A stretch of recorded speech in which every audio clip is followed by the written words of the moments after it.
വരൾച്ചയെ പ്രതിരോധിക്കാൻ തടയണ നിർമ്മാണവുമായി വളയിട്ട കൈകൾ. പാലക്കാട് ഓങ്ങല്ലൂരിലാണ് തൊഴിലുറപ്പ് പദ്ധതിയിൽ ഉൾപ്പെടുത്തി വാടാനംകുറിശി വലിയ തോട്ടിൽ ജനങ്ങൾക്കും കാർഷിക മേഖലയ്ക്കും ഉപകാരപ്രദമായ തടയണകൾ നിർമ്മിക്കുന്നത്. വരും വേനലിൽ ജലലഭ്യത ഉറപ്പുവരുത്താൻ ലക്ഷ്യമിട്ടാണ് പാലക്കാട് ഓങ്ങല്ലൂർ ഗ്രാമപഞ്ചായത്തിലെ വിവിധയിടങ്ങളിൽ തടയണ നിർമ്മാണം നടത്തുന്നത്. ആദ്യഘട്ടത്തിൽ വാടാനംകുറിശി വലോയത്തോട്ടിലാണ് തടയണ നിർമ്മാണം പുരോഗമിക്കുന്നത്. മഹാത്മാഗാന്ധി ദേശീയ ഗ്രാമീണ തൊഴിലുറപ്പ് പദ്ധതിയിൽ ഉൾപ്പെടുത്തി തൊഴിലുറപ്പ് തൊഴിലാളികളുടെ ശ്രമദാനത്തിലാണ് തടയണ നിർമ്മാണം. വരും വേനലിൽ ജനങ്ങൾക്കും കൃഷിക്കും ജലസമൃദ്ധി ഉറപ്പാക്കുകയാണ് ലക്ഷ്യം. ഓങ്ങല്ലൂർ ഗ്രാമപഞ്ചായത്തിലെ പ്രധാനപ്പെട്ട തോടുകളിലൊന്നാണ് ഈ വാടാനംകുറിശിയിലെ ഈ വലിയ തോട്. ഈ വലിയ തോട്ടിലെ ഏകദേശം നല്ല രീതിയിൽ വെള്ളമുണ്ട്. ഇപ്പോൾ വേനൽ ശക്തമായി കൊണ്ടിരിക്കുകയാണ്. അപ്പോൾ വെള്ളമൊക്കെ ഒഴുകി പോകുമ്പോൾ ആ ഒഴുക്കിനെ തടഞ്ഞു നിർത്തി ആ വെള്ളത്തെ നമ്മുടെ ഭൂമിയിലേക്ക് താഴ്ത്തുക. അതോടൊപ്പം തന്നെ ഈ തോടിൻ്റെ ചുറ്റുഭാഗം കാണുന്നത് പോലെ മനോഹരമായ കൃഷികളാണ്. ആ കൃഷിക്ക് വേണ്ട വെള്ളം കൃഷിക്കാർക്ക് ലഭിക്കുക.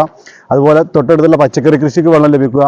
ഇതുപോലെ അത്തരത്തിലുള്ള ആവശ്യങ്ങൾക്ക് വേണ്ടിയിട്ടാണ് ഓങ്ങല്ലൂർ ഗ്രാമപഞ്ചായത്തിലെ തൊഴിലുറപ്പ് തൊഴിലാളികളുടെ നേതൃത്വത്തിൽ ഇത്തരത്തിലുള്ള മൺതടയണകൾ ഈ തോട്ടിൽ നിർമ്മിക്കുന്നത്. ഈ തടയണക്കാലത്ത് നമ്മൾ കാണാൻ വേണ്ടി കഴിയും ആളുകൾ കുളിക്കാനും തിരുമ്പാനും വരെ ഈ വെള്ളത്തെ ഉപയോഗിക്കുന്നുണ്ട്. അത്രയും മനോഹരമായ രീതിയിലാണ് തൊഴിലുറപ്പ് തൊഴിലാളികളുടെ നേതൃത്വത്തിൽ ഈ തടയണ ഇവിടെ കെട്ടി നിർത്തിയിട്ടുള്ളത്. പൂർണ്ണമായും ജൈവമായ രീതിയിലാണ് നമ്മുടെ പ്രദേശത്ത് നിന്ന് കിട്ടുന്ന താൽക്കാലികമായ നമ്മുടെ പ്രദേശത്ത് നിന്ന് കിട്ടുന്ന വടികളും പട്ടയും മണ്ണൊക്കെ ഉപയോഗിച്ച് ബ്രഷ് വുഡ് തടയണയാണ് ഇവിടെ നിർമ്മിച്ചിട്ടുള്ളത്. വടികളും മറ്റും ഉപയോഗിച്ച ഭിത്തി ഒരുക്കി മണ്ണ് നിറച്ച പൂർണ്ണമായും ജൈവ രീതിയിലാണ് തടയണയുടെ നിർമ്മാണം. എല്ലാ പ്രദേശങ്ങളിലേക്കും ജലലഭ്യത ഉറപ്പുവരുത്താൻ തോടിൽ ഇടവിട്ടാണ് തടയണ നിർമ്മിക്കുന്നത്. തടയണയിൽ ജലസമൃദ്ധിയായാൽ പ്രദേശത്തെ ഏക്കർ കണക്കിന് നെൽകൃഷിക്കും ജനങ്ങൾക്കും വലിയ സഹായകമാകും.